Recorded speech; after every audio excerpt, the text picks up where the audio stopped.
Lundi 20 janvier 2025, merci de nous avoir choisis pour vous informer. Mesdames et messieurs, bonsoir. Ouvrons cette grande édition d'information par ce voyage du chef de l'État congolais, Félix Tshisekedi, qui est arrivé ce lundi 20 janvier 2025 en Suisse pour prendre part à la 55e édition du Forum économique mondial de Davos.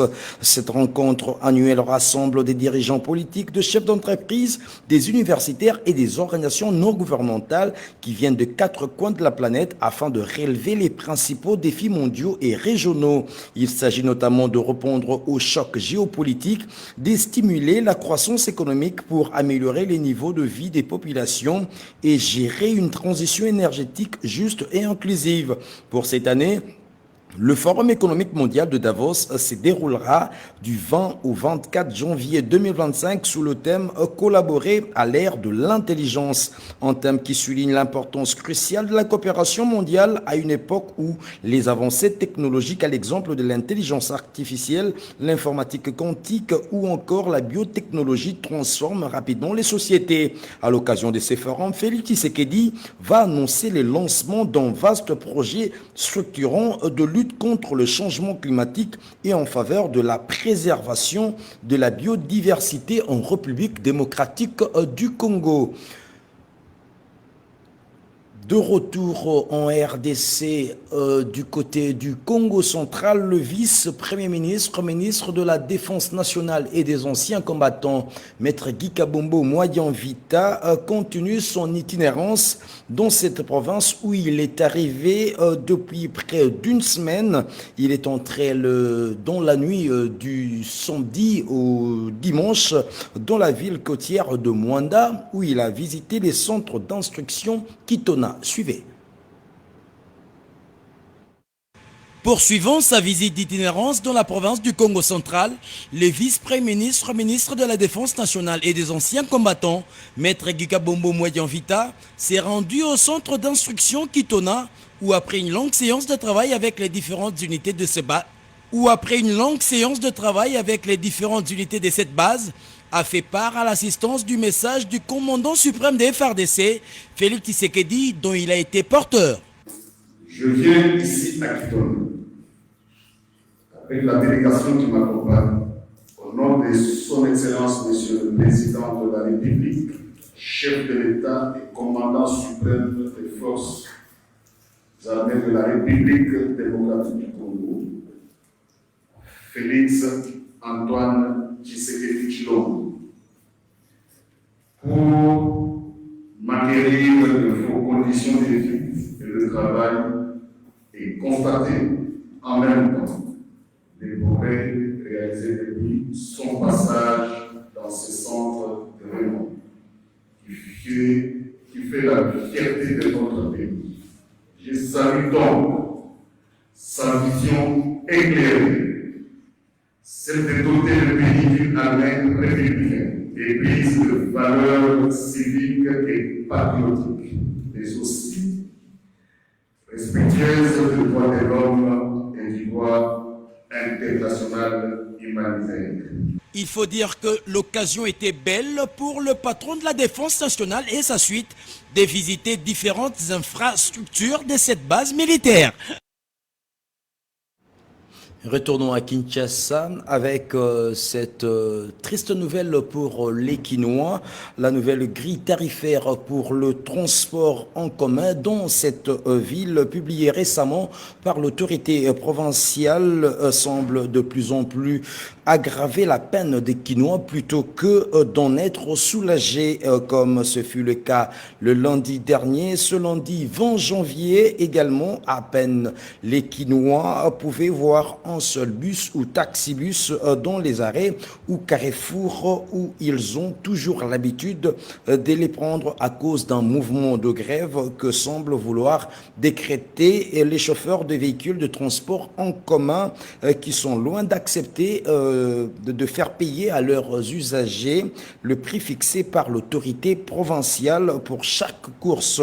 De nombreuses personnes, dont les élèves, les étudiants, les travailleurs, étaient obligés de marcher à pied pour se rendre à leur destination. Pour rappel, le gouverneur de la ville de Kinshasa, Daniel Bumba, avait appelé le dimanche 19 janvier 2025, hier donc, les chauffeurs de ne pas décréter justement les arrêts de bus ou de déserter les arrêts. Nous y reviendrons avec force détail dans nos prochaines éditions. Initialement prévues pour ce lundi 20 janvier 2025, les activités coutumières pour mettre fin contre les communautés Mbola et Lengola dans la ville de Kisangani, chef-lieu de la province de la Chopo, n'ont pas eu lieu. Contactés par notre reporter sur place, le président de l'ONG Sauti Ya Lubunga, prince héritier Isomela, s'exprime à ces sujets. Le dialogue a été déjà fait. Le dialogue entre les communautés. Je pense que c'est le forum qui a été convoqué en date du 17 au 20 décembre 2024. Toutes les communautés étaient ensemble. Moi qui vous parle ici, je faisais partie de la commission réconciliation des communautés et on a également créé une commission spéciale parce qu'on avait 4 commissions, mais on était obligé de créer une 5e commission qui devrait réunir les Mbole et les Lengola, et les 2 communautés se sont parlé, donc ils se sont échangés, et c'est à l'issue de cet entretien qu'on a décidé d'organiser la cérémonie coutumière entre les 2 communautés dans la commune de Lubunga. Donc ce qui était resté, c'était juste la cérémonie coutumière où on devrait inviter les notables, les chefs coutumiers de la communauté Mbole et les chefs coutumiers de la communauté Lengola pour que ces derniers puissent organiser leur cérémonie au pouvoir ancestral afin de pérenniser tout ce qui a été fait au niveau du forum de la paix dans la province de la Chopo. La date du 20 était déjà maintenue pour la cérémonie coutumière. Aucune activité n'est organisée. Il n'y a aucun écho de la part des autorités. Mais en coulisses, nous avons fait quand même un effort d'entrer en contact avec les cabinets du VPM de l'intérieur. Et on nous rassure toujours que la cérémonie coutumière sera organisée, mais pas le 20. On a reporté, mais la date n'est pas encore fixée. Quittons la province du Nord Kivu pour celle du Kwilu, où le gouverneur ad intérim de cette province, Félicien Kiwai Mwadi, a procédé ce lundi 20 janvier 2025 au lancement officiel de l'atelier de 3 jours centré sur l'internalisation de la stratégie sectorielle de l'éducation et de la formation 2016-2025, ainsi que sur le plan quinquennal du ministère de l'Éducation et Nouvelle Citoyenneté en vue d'élaborer son plan d'action opérationnel 2024-2025 consolidé. Bob Luboma est notre correspondant dans cette province. Et aux environs des 11 heures de ce lundi 20 janvier 2025 que le gouverneur AI du Kwilu, Félicien Kiwai Mwadi, est arrivé au siège social de la province éducationnelle Kwilu 2 dans la ville de Kikwit. Après les honneurs lui réservés par les autorités de l'EDNC Kwilu 2 et de la police, le premier citoyen du Kwilu s'est dirigé vers la salle où il a lancé officiellement un atelier de 3 jours basé sur l'internalisation de la stratégie stratégie sectorielle de l'éducation et de la formation 2016-2025, ainsi que du plan quinquennal du ministère de l'Éducation nationale et Nouvelle Citoyenneté en vue d'élaborer son plan d'action opérationnel 2024-2025 consolidé. Lors de son mot des circonstances, M. Yoyubokete Jean-Pierre, prophète de la province éducationnelle Kwilu 2, a rendu un vibrant hommage au chef de l'État et à toute la suite pour avoir fait de l'enseignement de qualité une priorité absolue et a invité le participant à ne pas prendre ses assises comme un simple retrouvaille, mais plutôt un moment de réflexion pour l'avancement du système éducatif congolais. Notre présence ici n'est pas simple retrouvaille, mais plutôt un cadre qui va nous permettre de pouvoir réfléchir sur les différents problèmes qui sont en train de freiner l'avancement de notre système éducatif. Dans son discours inaugural, Monsieur le gouverneur AU, Félicien Kiwai, a fait savoir que les attentes de son gouvernement se résument autour de 8 points, notamment le renforcement des mesures de lutte contre les antivaleurs. Au Nord Kivu, le directeur général adjoint de la Régie des eaux en mission de travail à Goma, chef-lieu de cette province, a annoncé que cet établissement envisage de mettre sur pied plusieurs projets pour assurer la desserte en eau potable aux populations de ce coin du pays durant cette année 2025. Germain Chikourou est notre correspondant sur place. C'est après son séjour à Bukavu, chef-lieu de la province du Sud Kivu, que le directeur général adjoint de la Régie des eaux est arrivé à Goma ce samedi 18 janvier 2025. Jean Bosco Mwaka Indele, aussitôt foulé le sol de Goma, s'est mis à inspecter les travaux et les infrastructures de la Régie des eaux à Goma. La première étape était la station de pompage d'eau érigée à Kamuchanga vers les ports publics de Goma. Sur place, le DGA a reçu les explications du directeur régional David Angoyo sur le fonctionnement des pompes de captage d'eau qui acheminent l'eau potable à Bouchara et au Mogoma. Quand il y a arrêt, comment vous faites pour amortir les chocs? Nous avons un atelier juste à l'extérieur. Faisant d'une pierre deux coups, le DGA a réuni les cadres et agents de la Régie des eaux Nord Kivu où il a fait un état des lieux de fonctionnement de cette institution. Occasion faisant les larrons, les agents ont présenté leurs préoccupations à leur directeur général adjoint. Pour des raisons politiques, certaines sociétés privées ont été alignées dans les instances officielles, impliquant un manque à gagner à l'entreprise, et cette situation plonge dans les impayés factures de soins médicaux énormes. La présence de l'eau au robinet, c'est ce qui fait la valeur et la fierté de la Régie des eaux, a d'abord expliqué le DGA.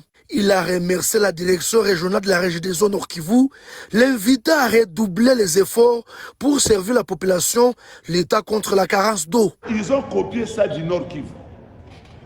Est-ce que le Nord Kivu doit croiser les bras, doit rester dans les statu quo? Est-ce que le Nord Kivu doit rester dans les statu quo? Non. Nous voulons que le Nord Kivu montre au Sud Kivu exactement, vous avez copié chez nous ce que nous avons fait. Nous allons vous montrer que c'est nous qui sommes les dépositaires de ces différents projets. Nous sommes capables d'aller au-delà, n'est-ce pas? Oui. Ce sont ces projets que nous attendons de vous.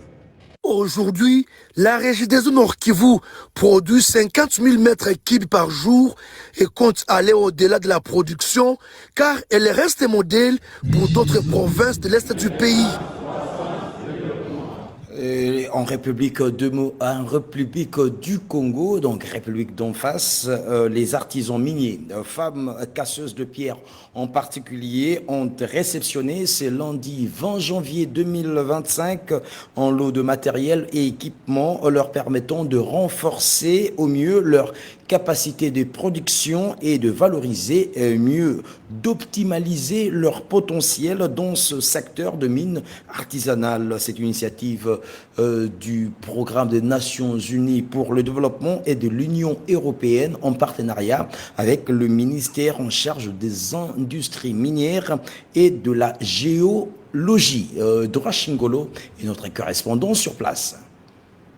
Ils sont tous visiblement contents en réceptionnant du matériel et équipement leur permettant désormais de renforcer leurs capacités au quotidien, également de réduire tant soit peu la pénibilité de leur travail manuel.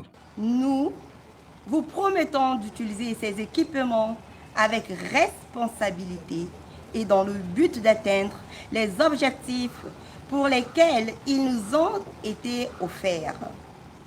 Ensemble, nous allons démontrer que, malgré les défis, les femmes ont un rôle clé à jouer dans le développement durable du secteur minier, artisanal et de notre pays. 1800 équipements de travail pour une bagatelle de 56 000 $ américains au bénéfice de 400 artisans miniers. Ceci pour un développement inclusif de ce secteur encadré par le gouvernement. Kombe est le site pilote dont l'expérience s'étendra à d'autres départements de la République. Ceci aura pour conséquence de répondre, entre autres, à la cruciale des jeunes credo du président de la République. L'engagement collectif entre les étant de mise au BI, à l'initiative ACP-UE et contribuera à la fois à l'autonomisation des artisans miniers et à l'essor économique du Congo. C'est véritable pour améliorer les conditions de travail des actrices et acteurs dans ces différents secteurs. Nous souhaitons que ce matériel soit porteur d'une amélioration du rendement des exploitantes et des exploitants, leur conférant ainsi des bénéfices financiers plus importants qui leur permettent de vivre et de subvenir aux besoins de leurs familles respectives. Les minéraux de développement est perçu en République du Congo comme une source d'employabilité des jeunes. En déplacement à Lubumbashi, Al Hilal Omdurman, club du Congolais Florent Ibenge Kwangé, est passé à côté de la victoire samedi 18 janvier 2025 face au tout-puissant Mazembe Anglais en dernière journée de la Ligue des champions africaine de la Confédération africaine de football. Après cette défaite, les techniciens congolais en tirent de leçons pour l'avenir. Il l'a dit lors de la conférence d'après-match. Félicitations au TP Mazembe. C'est vrai, ça fait 2 défaites de suite et surtout le 5e match qu'on n'a pas gagné.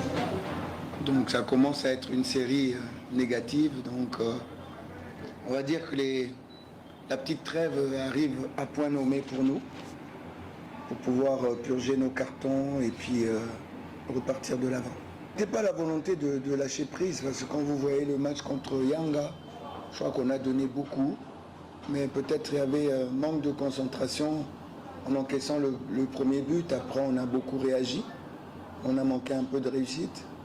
Mais voilà, les adversaires aussi ont le droit d'être bons. Yang a fait un très bon match chez nous. Ici aujourd'hui, Mazembe a été très bon aussi. Donc voilà, ça fait partie du jeu. Mais ça tombe à point nommé pour nous parce qu'il y a un peu de lassitude. Bon, moi je souligne beaucoup mes insuffisances. On n'a pas été suffisamment bon aujourd'hui pour mériter quoi que ce soit. Donc on encaisse 4 buts, à nous de rectifier la prochaine fois. Mais c'est bien, c'est une bonne claque. C'est une bonne claque, de temps en temps, ça vous permet de vous réveiller. On n'a pas été bon alors que ce qui faisait notre force, justement, c'était la façon de défendre. Aujourd'hui, on a très mal défendu, mais on a été meilleur quand je suis passé, j'ai changé de système. Et ça aussi, c'était un bon enseignement pour moi de vérifier le système grandeur nature, pas seulement à l'entraînement. Et ça a été bien mieux à quoi 75e minute, quand j'ai changé, ça a été bien mieux et c'est intéressant pour la suite aussi. Mais c'est vrai que 4-0, quand on prend comme ça 4-0, c'est lourd, c'est sec, mais ils n'ont pas volé leur but, ils les ont marqués, donc félicitations à eux. En page internationale, allons au pays de l'oncle Sam. Sortir une nouvelle fois de l'accord de Paris sur le climat, l'immigration, fin du Green Deal, canal de Panama. Le 47e chef d'État américain Donald Trump a égrené ses priorités dans un discours après avoir prêté serment ce lundi 20 janvier 2025 au Capitole en présence de plusieurs chefs d'État et de gouvernement et ainsi que des personnalités venues de 4 coins du monde. Suivez.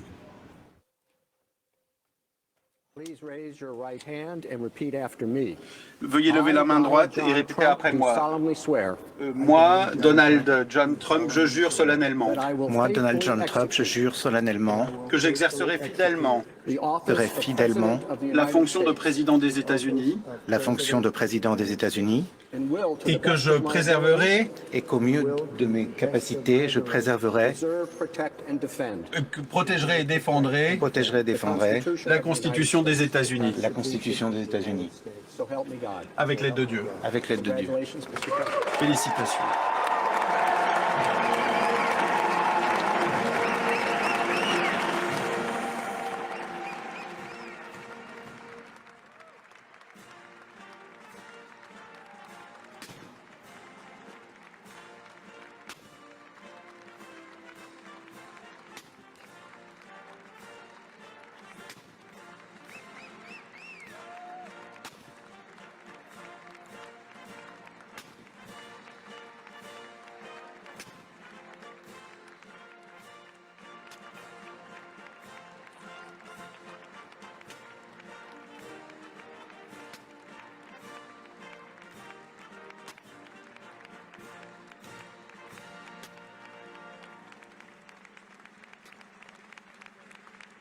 Donald Trump qui vient donc de prêter serment, il est donc officiellement le 47e président des États-Unis. Vous le voyez entouré d'ailleurs de ses fils, à côté de Joe Biden, à côté de Melania Trump. M'a rejoint sur ce plateau, merci d'être là, Olivier Burtin, bonsoir, maître de conférence en civilisation américaine, Université de Picardie, Jules Verne, bonsoir. Et puis également Fabrice Rousselot qui est avec nous sur ce plateau. Bonsoir Fabrice, journaliste spécialiste des questions internationales, ancien directeur de la rédaction de Libération. Antoine Mariotti est toujours avec nous, ainsi que Hélène Arter. Et nous avons toujours, bien sûr, à Washington, Mathieu Mabin, notre correspondant. Sachez que le président américain Donald Trump prévoit de signer plusieurs décrets présidentiels dès aujourd'hui. C'est par cette information internationale que nous mettons un terme à cette édition du journal. Nous vous remercions infiniment de l'avoir suivi et vous prions de rester branchés au programme d'Antenne à Télévision.